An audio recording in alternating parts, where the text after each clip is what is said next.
Good morning, Gamecock fans. Today is Thursday, July 10th, the year of our Lord 2025, and you were listening to Coffee with J.C. Shurburtt. Thanks for joining me this morning. Hope to have a good episode today. Was reading some of the comments on YouTube on our Chief Sports South Carolina YouTube channel yesterday, and somebody accused me of being negative. Um, uh, so let me break this down, and I'm not mad about it. I get it. It's one of those things where recruiting this summer has been so hit and miss, and it happens every cycle. You know, there are guys you think your school's getting that you don't, and then there's guys you don't think you're getting that you do. Some of this now has gotten to the point, as I mentioned yesterday, about the house settlement, that there's still money being thrown around out there, and every school has different philosophies as to what exactly they're willing to do for, especially incoming freshmen from high school, where it's a gamble, and you do have the portal there to back you up. Um, I will say this: I think that there's some sort of, and I don't blame anybody for it because I'm the same way. I've got. You kind of get used to doing something for almost 20 years and evaluating recruiting in one way for 20 years. And then there's this new thing that comes along where you get older players. And so human nature says, well, it's always better to get the stars and to get the highly rated classes and all that. And yeah, and there's nothing wrong with that. And I still think South Carolina's going to sign a relatively highly regarded recruiting class. There's a long way to go. Even if some of these guys commit to other schools, some of them have already committed to other schools. Uh, South Carolina certainly proved capable of flipping some guys last year. Malik Clark comes to mind. They flipped Mazio Bennett the year before. I don't. I don't necessarily think that the game is over and terminates with a commit. That said, statistically, 80 to 85% of players that make an initial commitment stick with it. That's just from 20 years doing this, that's how it goes.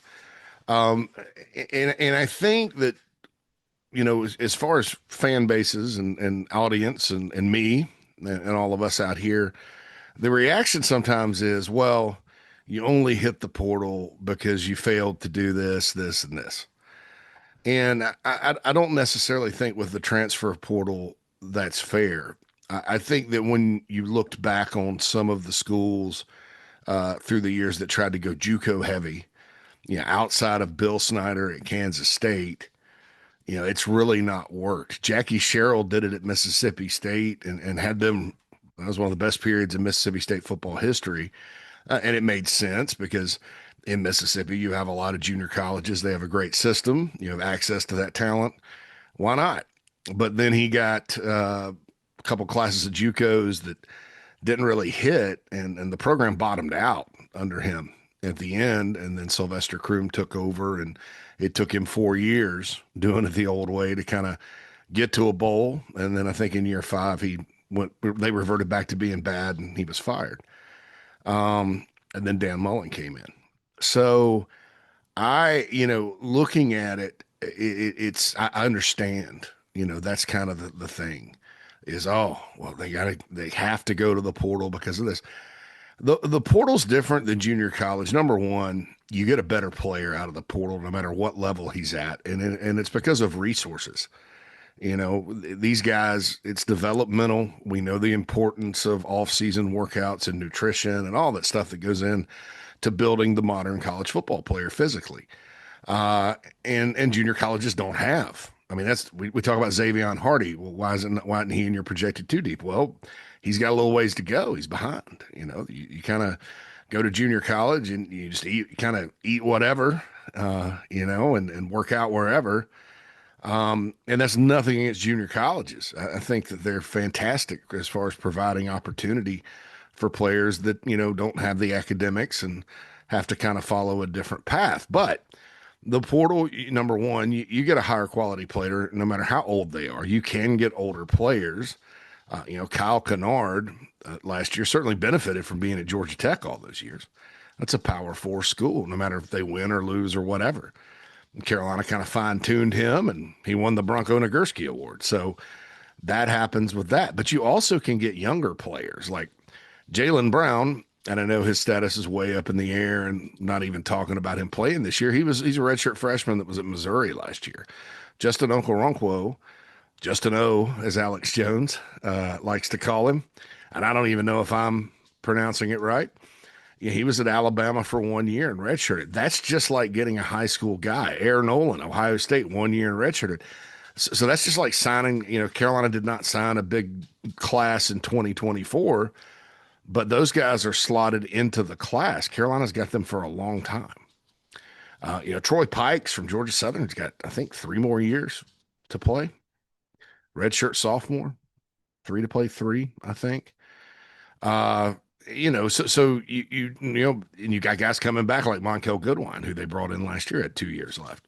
Oscar Attaway, so it's not, with junior college recruiting, you had to get them there, you had to get them up to speed physically, and then maybe by second year they're good.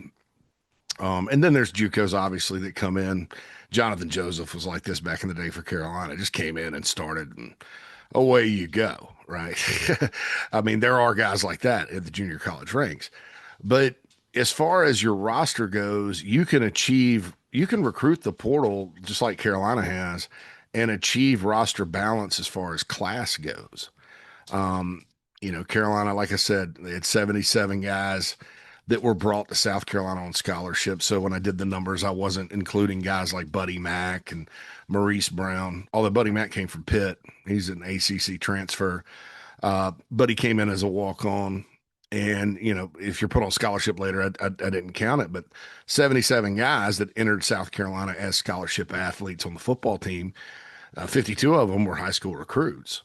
So it's not like your heavy portal like an Ole Miss. Every program's different, and I'm not knocking Ole Miss or Missouri's a little heavier in the portal, and it's worked from them, but they also blend in high school recruiting, probably more than Ole Miss does. But you look at those three programs. I mean, who has been elevated more in the SEC because of the portal besides Missouri, Ole Miss, and South Carolina? I'll add Vanderbilt, but to me, Vanderbilt's kind of a special situation because they kind of got the package deal with Stowers and Pavia, Jerry Kill, Tim Beck. They got two coaches and two really good players that help them. And so they've been elevated too, but you look consistently, South Carolina's done, they're right there, and the portals help with that because, you want to talk about depth. If all those guys who had the COVID years and that were older last year leave at once, and you're counting on freshmen and JUCOs, that's a recipe for disaster. Instead, you got guys that have been in Power Five programs, G5 programs, whatever. So as far as missing on top recruits, given the flips and given the portal and given there's a long way to go, with these summer announcements, it's not a death sentence for your class. Is it disappointing? Absolutely. But it's not a death sentence for your class or your program, like maybe it once was. If you're sitting there with the old rules and old days, you kind of looking at it going, man, you're missing on these top guys, and that's why. I've talked before about the year 4 and year 5 dip. It's happened to every coach except Shane Beamer since they've been there, and one of the reasons for that, now not universally, I think Muschamp's 4th year, the 4-8 record there was largely because they had to start a true freshman quarterback, and then had injuries like most of his teams did, and then at the end of the year that team completely lost confidence, but. And it started bad. It was just a disaster. But a lot of these coaches, if you notice around here, you've had situations where the other guy has come in and won, pretty quickly.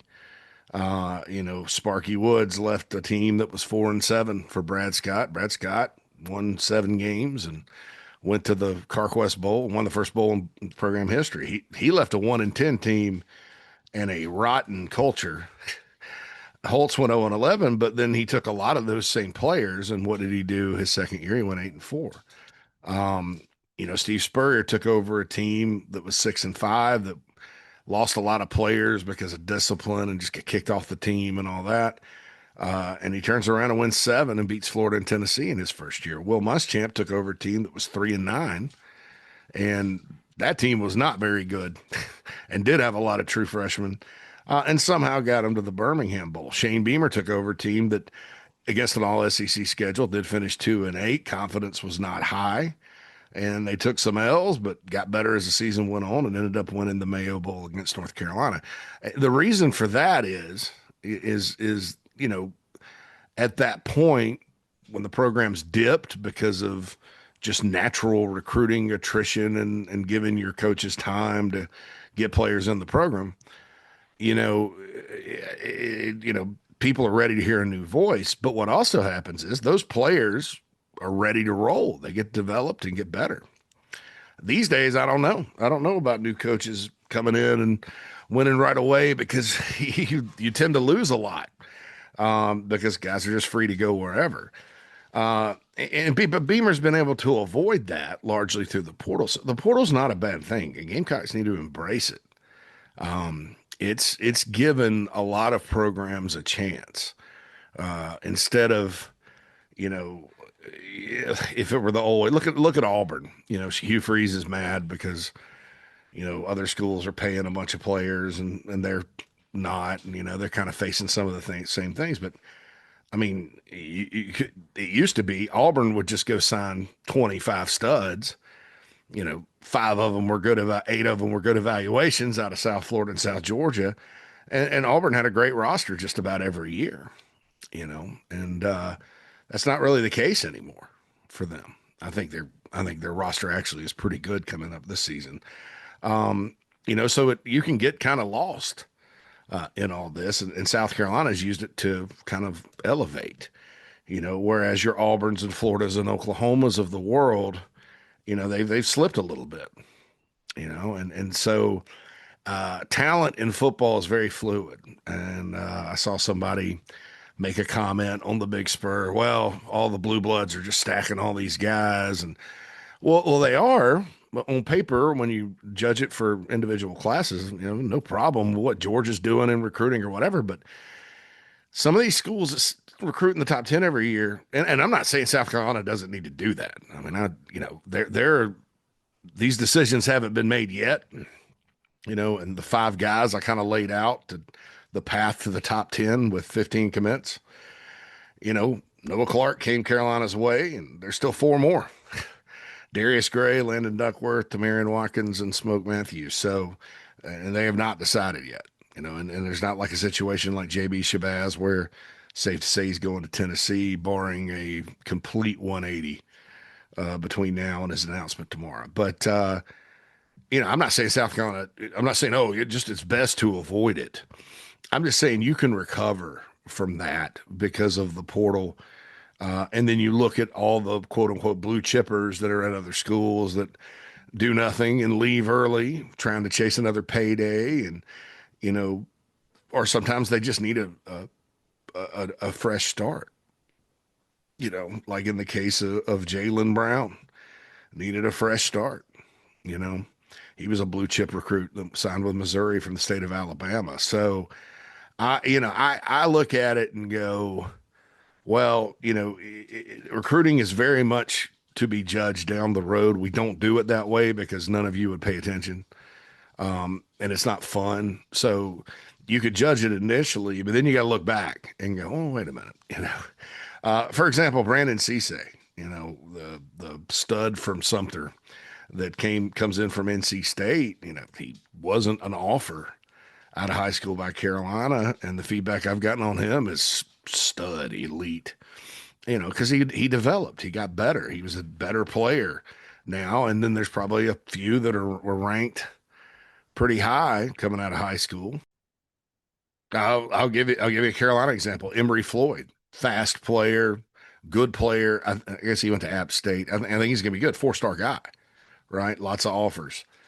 And there's no coach on the planet that would trade Emory Floyd for Brandon Cisse for Emory Floyd right now. Cisse was barely a 3-star. And that doesn't happen often. Like I've said, recruiting rankings are odds.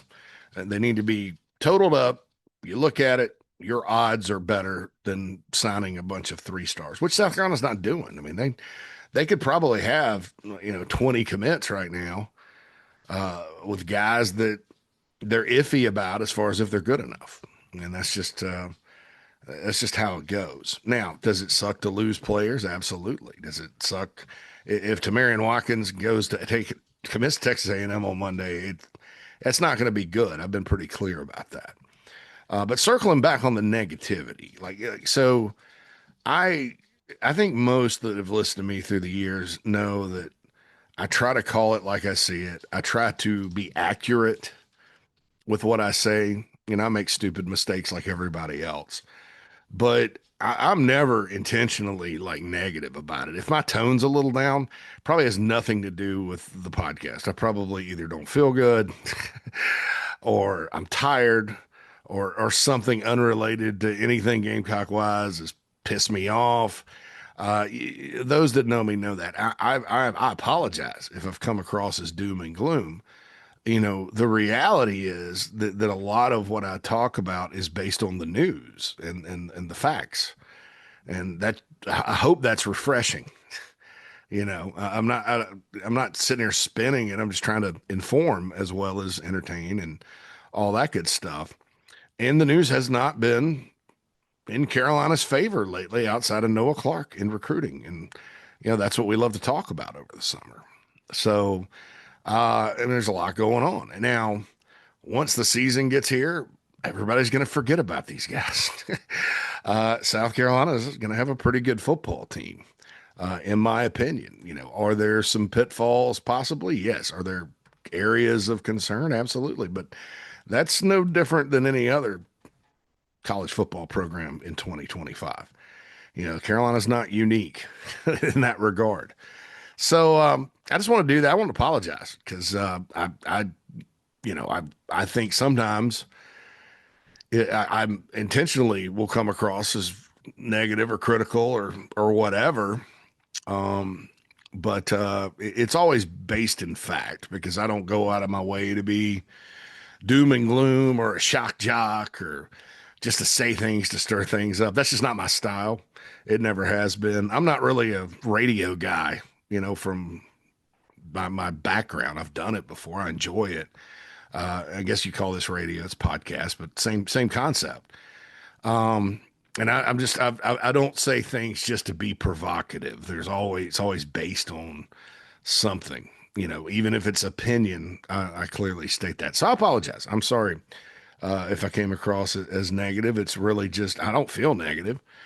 I the one recruit that's kind of on the table right now in the next few days that I think would be a bad look or bad loss would be Watkins. I don't think you can do anything about Texas and Smoke Matthews, but the Texas A&M thing with a kid that's always, I mean, the whole time he's been recruited, it's been wants to stay close to home.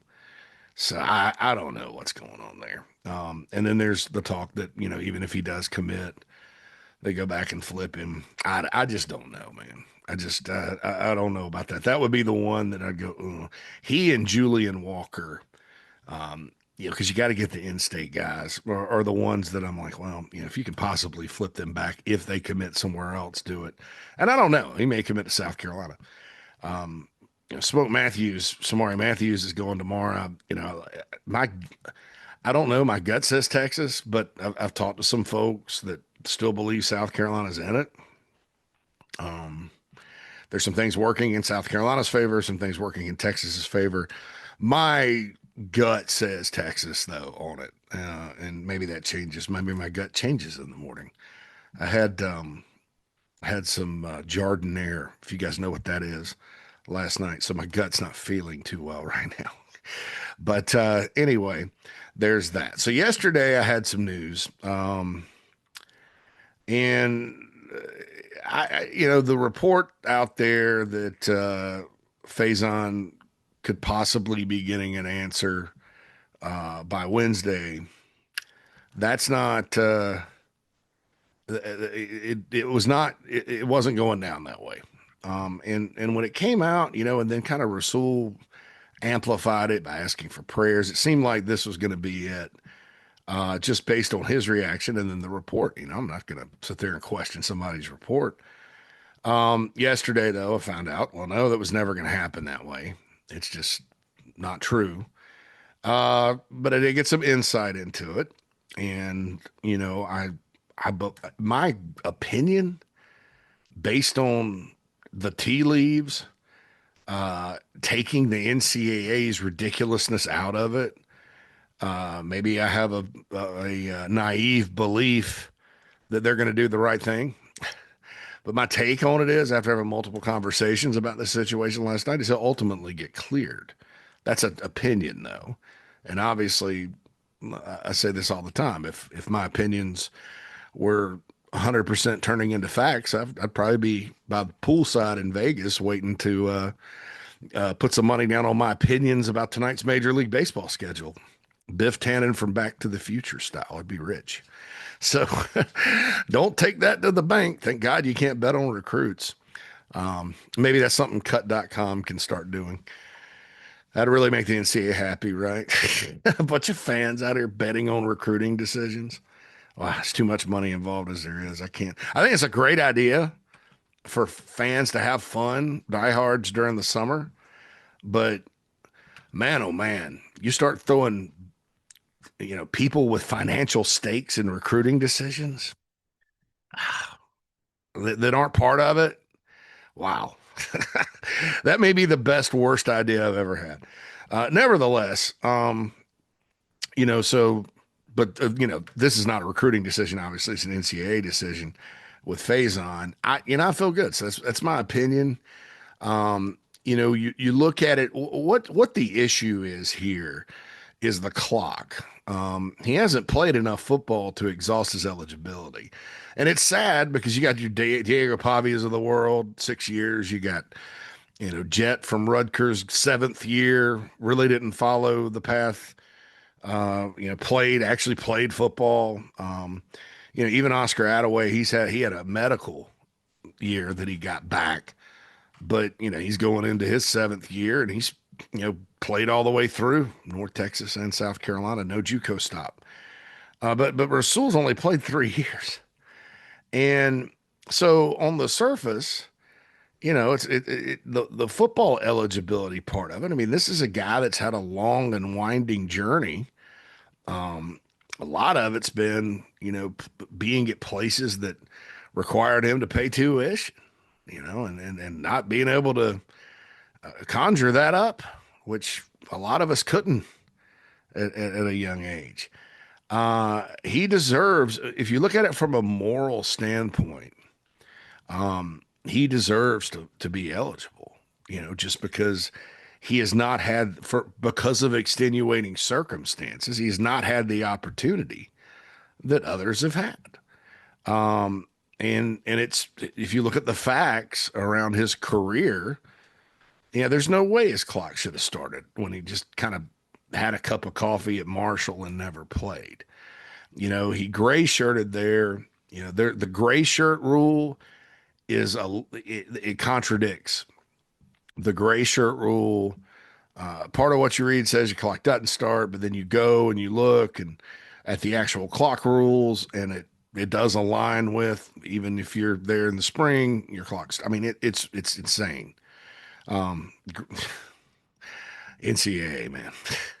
But I get it. I think that if you look at the actual rules, then yeah, it's something that you have to appeal, and whatever committees and people that vote on these things. I'd like to meet some of these people sometime, by the way. I don't think I would hang out with them very long, is my guess. But you look at all that, so it is something you have to appeal. But this should have been open and shut. And if you look at the optics and politics of it, which I've said before, the NCAA is a sports governing body that's a large, what I call an academic bureaucracy. There's a lot of, just a bunch of higher education people and a bunch of school presidents and people they hire that are in Indianapolis making decisions about sports that, many of them have no knowledge of. And that's and there's not leadership in college athletics at all. So there's no commissioner, sitting there, you know, making a unilateral final call on something. It all goes through committees and votes and interpretations, and colleges operate this way. If you get suspended from college and have to appeal to get back in academically or whatever, you have to go before a committee, and then people that really don't even know you are making decisions about your life. I understand why colleges have to operate that way. That's how it's always been, and I have no problem with that. But sports is, college sports is a little bit different. As far as when you're dealing with opportunity, eligibility, the money involved now, all that good stuff. So morally, Faison should be opinion here. It should be open and shut. There's no planet where this guy being eligible for South Carolina this year in any way damages the integrity of the game. I could see it if he had a similar path to, Jet Elad is his name, Jet something from Rutgers. If he'd followed, I mean that they had to go to federal court in New Jersey for that. From an NCAA standpoint, there's no way. No, that's ridiculous. And same with Diego Pavia. Just to be frank with you, that guy. Oh, yeah, he gets another year because he didn't have the opportunity in JUCO to earn money. But we're only gonna do it for Pavia's class, and I just, I don't know. I understand you have to cut it off because you have people from 2015 and 40, 30-year-olds coming back and hey, I need my 2 years back. Who's a JUCO player that didn't go pro that Carolina could use?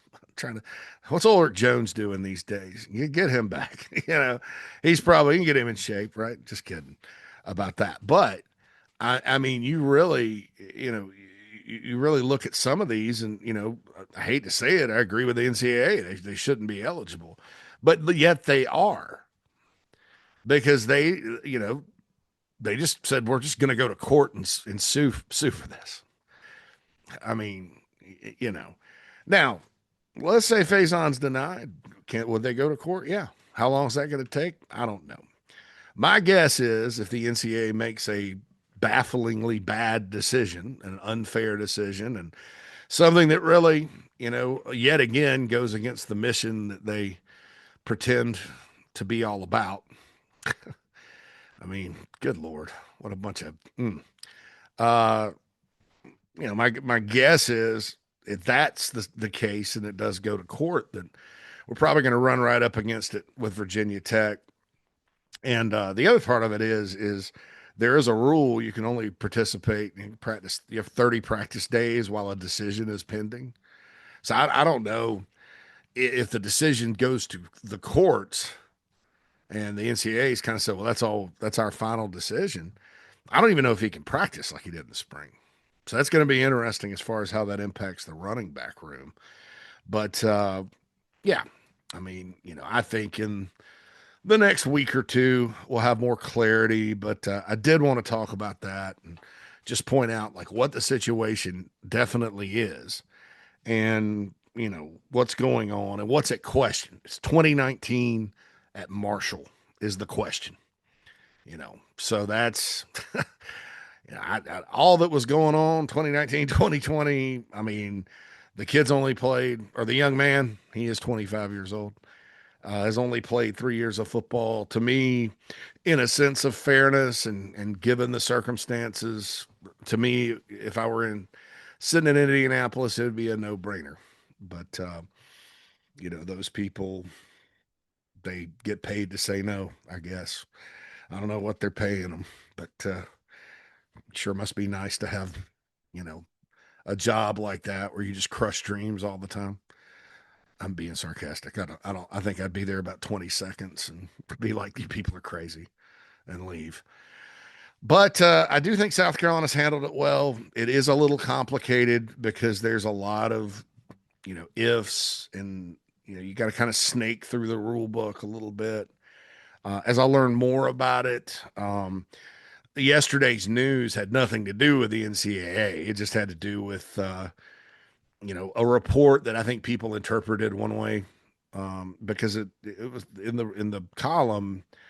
It said maybe, maybe not. It was real ambiguous, but a date was attached to it, so people just ran with it. And then Faison asked for prayers. I think he thought it was coming too, but I think that's kind of what got the folks on Twitter and the Big Spur and the diehards that follow this stuff. I mean, shout out to Gamecock retweeter has done a free Sewell tweet just about every day. But I did want to let everybody know they're working on it.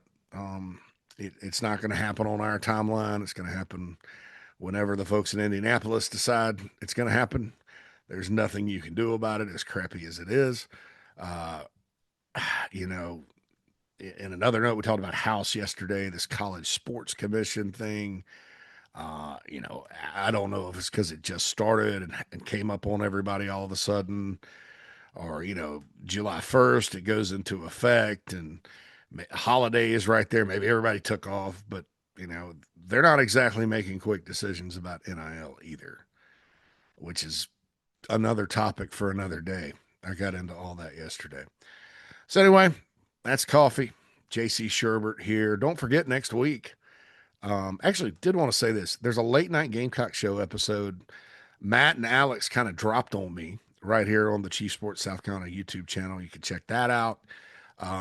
SEC Sunday Night will return Sunday night, followed by season 4 of Inside the Gamecocks, the show, the morning show with all of us and all of you. All right. This has been Coffee. JC Shurburtt signing off. Holla.